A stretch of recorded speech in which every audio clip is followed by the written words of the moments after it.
अपने वालिद की तय करदा गैर मुकम्मल शादी की वजह से लड़की ने रात के अंधेरे का फायदा उठाते हुए छत पर जाने का फैसला किया। अचानक पीछे से एक मर्द की आवाज आई, तुम क्या कर रही हो? वो घबरा गई और बोली कि वो सिर्फ आराम के लिए सैर कर रही है। लेकिन उस मर्द ने उसके दिल की बात एक नजर में समझ ली और उसे चर्च के बुलंद मकाम पर बैठने की दावत दी। अचानक रात के आसमान में एक खूबसूरत धुन गूंज उठी। वो मर्द बेइख्तियार इस धुन के साथ गाने लगा। इसकी आवाज में हल्की सी उदासी थी। लड़की इस गाने से इस कदर मुतासिर हुई कि उसका दिल इस मर्द के साथ हमाहंग हो गया। इसके बाद से दोनों के दरमियान एक अजीब सी कुर्बत बढ़ने लगी। लड़के ने हिम्मत करके उसकी उंगलियों के साथ खेलना शुरू किया। इस तरह दो तन्हा रूहें एक नजर में एक दूसरे की मोहब्बत में गिरफ्तार हो गईं। लड़की का अपने वालिद के साथ अगले दिन सुबह 10 बजे मुलाकात का वादा था, इसलिए वो अलग होने से पहले उसी जगह दोबारा मिलने का तय करके रुखसत हुए। लेकिन वो मर्द छत पर बहुत देर तक इंतजार करता रहा और लड़की का कोई पता न चला। अहम लेला का वालिद एक कंट्रोल करने वाला शख्स था। उसने अपनी बेटी को घर से निकलने का कोई मौका न दिया। दोनों की नजरें जो एक दूसरे से मिल रही थीं, वो भी ट्रैफिक की वजह से मुनक़ता हो गईं। आखिरकार लड़की को उसके वालिद ने जबरदस्ती कार की डिग्गी में बंद कर दिया। उस दिन के बाद दोनों एक दूसरे की कोई खबर न पा सके। और ज्यादा मजे का खेज बात यह थी कि सिर्फ एक रात के बाद लड़की को पता चला कि वो हामिला है। उसने अपने वालिद की रजामंदी हासिल करने के लिए खुफिया तौर पर बच्चे को जन्म देने का फैसला किया। एक शदीद झगड़े के बाद लैला उदासी के आलम में घर से निकल गई। बदकिस्मती से बाहर निकलते ही उसका एक कार हादसा हो गया। अगरचे उसके वालिद ने उसे फौरन अस्पताल पहुंचाया, लेकिन जब वो होश में आई तो उसे अपने पेट में बच्चे की धड़कन महसूस न हुई। उसके वालिद ने अफसोस के साथ बताया कि बच्चा बच न सका। इस मर्द से राब्ता टूटने के बाद लड़की ने अपने वालिद की बात मानने का फैसला किया और इस मोहब्बत के जुनून को छोड़ दिया। लेकिन उसने इस मोहब्बत के एक्शंस को कम समझा था। जब भी वो सड़क पर किसी खुशहाल माँ और बेटे को देखती, वो अपने गैर पैदाशुदा बच्चे को याद करती। वो उस मर्द को याद करती जिससे उसने उस रात दिल की बातें की थी। हार्वर्ड म्यूजिक स्कूल से हासिल करदा इल्म के साथ वो अपने शहर में म्यूजिक टीचर बन गई। उसके वालिद अपनी बेटी को हर वक्त अफसुर्दा देखकर बर्दाश्त न कर सके। मरने से पहले उन्होंने अपने दिल में छुपा एक राज उसे बताया। मैंने हमारे लिए एक फैसला किया था, हमारे लिए, मुझे माफ कर दो, मेरा ये मतलब न था। वो कहाँ है मुझे नहीं पता। लैला को एहसास हुआ कि बरसों से उसके दिल की पुकार कोई दिमागी वाहिमा या ख्याली खलल नहीं था, बल्कि खून के रिश्ते की मोहब्बत का नफसियाती रद्द-ए-अमल था। दरअसल जब वो कोमा से बेदार हुई थी, उसका बच्चा उसके पास वाले बच्चों के कमरे में लेटा हुआ था। नर्स ने उसे रोने से रोकने के लिए उसके पास एक एक्टोपस बॉक्स रखा था जो मौसीकी के साथ नाचता था। उसकी छोटी हथेली हवा में मौजजाना तौर पर नाच रही थी। एक अजीम मूसीकार की नस्ल पैदा हुई थी। बदकिस्मती से उसके वालिद ने गोद लेने का मुआहिदा साइन कर दिया था। बच्चे ने यतीम खाने में कल 10 साल गुजारे। दूसरे बच्चों के बरक्स वो हमेशा ऐसी धुन सुन सकता था जो दूसरों को सुनाई न देती थी। उसे यकीन था कि ये मुनफरिद सलाहियत उसकी माँ की दूर से पुकार है, इसलिए इसने हमेशा गोद लेने से इनकार किया, क्योंकि उसे डर था कि उसके हयातियाती वालदैन उसे न ढूंढ सकें। अपने वालदैन से जल्द अज जल्द मिलने के लिए उसने अपनी 11वीं सालगिरह पर एक फैसला किया। वो यतीम खाने से निकलकर बड़े शहर में अपने वालदैन को तलाश करने का इरादा करता था। ये बेबाक फैसला ही था जिसने उनके दोबारा मिलने के लासे को मुश्किलात से भर दिया। दूसरी तरफ जब लैला को पता चला कि उसका बच्चा अभी जिंदा है, वो हर जगह उसकी तलाश में मसरूफ हो गई। ताहम जब वो वेलफेयर एजेंसी पहुंची तो उसे पहला सवाल ही मुश्किल में डाल गया। नाम मुझे नहीं पता। उसने अपने वालिद की छोड़ी हुई पैदाइश का सर्टिफिकेट लिया और चाइल्ड प्रोटेक्शन एजेंसी से अहम मालूमात हासिल करने की कोशिश की, लेकिन अमले ने उसे बताया कि आज वो काम खत्म कर रहे हैं। वो सिर्फ अपने बच्चे का नाम जानना चाहती थी। बच्चे से दोबारा राब्ता कायम करने के लिए एक तफसीली अमल था, लेकिन ये अमल कम से कम 6 माह लेता। ये लैला के लिए, जो अपने बच्चे को जल्द अज जल्द ढूंढना चाहती थी, एक अजियत थी। कोई नहीं जानता था कि वो 10 साल से जायद अरसे से साए में जी रही थी।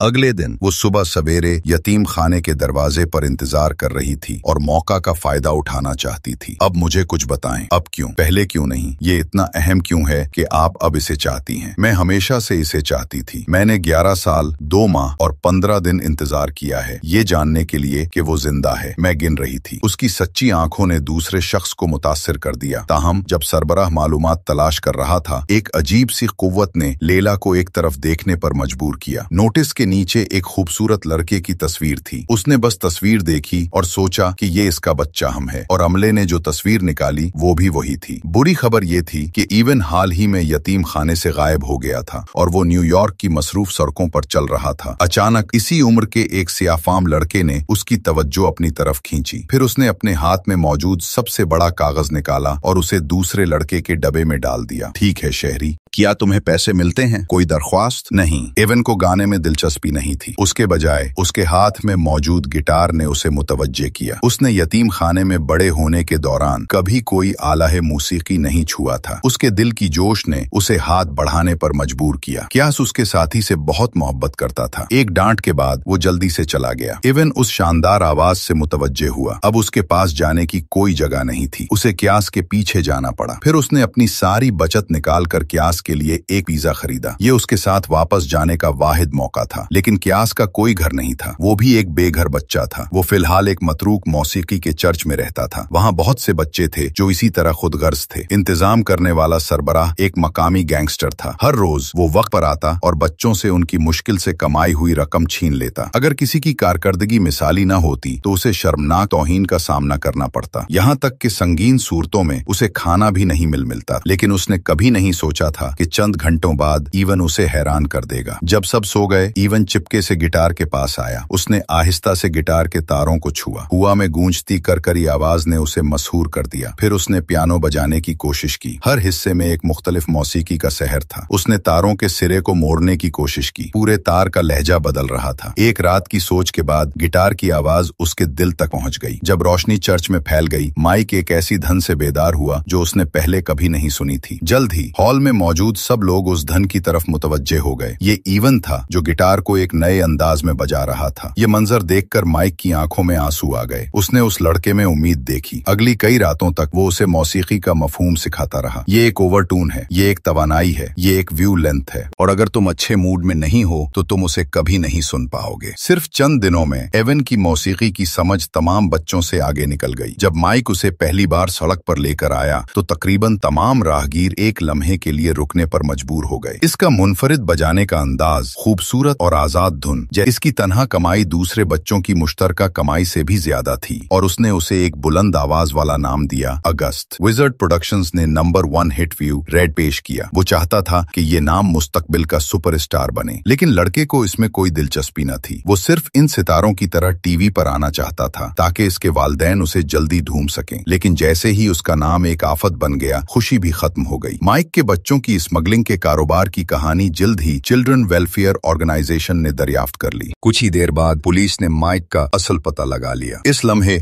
माइक ने अपने तमाम बच्चों को छोड़ दिया और अपना वाहिद ईमान ईवन पर रखा। तुम पुलिस के हाथों नहीं पकड़े जा सकते। अगर वो तुम्हें पकड़ लेते हैं तो तुम न बताना कि मैं तुम्हारा असली हूँ। मुलाकात की जगह तय करने के बाद उसने अपने दाएं कान का इस्तेमाल करके पुलिस की तवज्जो अपनी तरफ खींची ताकि ईवन को भागने का मौका मिल सके। वो चेक पॉइंट पार करके पुलिस के आने से पहले सबवे में दाखिल हो गया। उसे एक दम के लिए नहीं पता था कि इस बड़े शहर में कहाँ जाना है। ऐन उस वक्त चर्च में एक खूबसूरत हमाहंगी की आवाज सुनाई दी। ये अजीब मौसीकी का अंदाज उसे मुतवज्जे कर गया। वो एक शिकारी की तरह चिपके से उसकी तरफ बढ़ा। उस वक्त हुजूम में एक लड़की ने उसे देख लिया। जब उसे पता चला कि ईवन बेघर है, उसने मेहरबानी से उसे अपने बिस्तर पर रहने की इजाजत दी। अगले दिन लड़की ने देखा कि एवन को मौसीकी में बहुत दिलचस्पी है, इसलिए उसने स्कूल जाने से पहले उसे 5 लाइनों की बुनियादी मालूमात दी। मौसीकी की आवाज उसके साए तले एक खास धन बन जाती थी। सिर्फ आधे दिन में उसने एक पेचीदा गाना बनाया। जब लड़की स्कूल से वापस आई, वो उस ताकतवर आवाज से दंग रह गई। यहाँ तक कि मौसीकी के देवता मोजार्ट भी ये न कर सकते थे। उसने 1 मिनट भी जाया न किया। उसने पादरी को उसके बारे में बताया। जब वो पादरी के साथ वापस आया, एवन पियानो पर अपना बनाया हुआ गाना बजा रहा था। इस लम्हे उसकी सलाहियत ने पादरी को गहराई से मुतासिर किया। वो नहीं चाहता था कि ऐसी सलाहियत जाया हो जाए, इसलिए उसने उसे मकामी बेहतरीन म्यूजिक स्कूल ले गया। इसकी सलाहियत से हैरान होने के बाद पादरी ने उस 11 साला बासलाहियत बच्चे को अपना लिया। इसी वक्त लैला गोया नींद से बेदार हुई। मुझे बजाना चाहिए।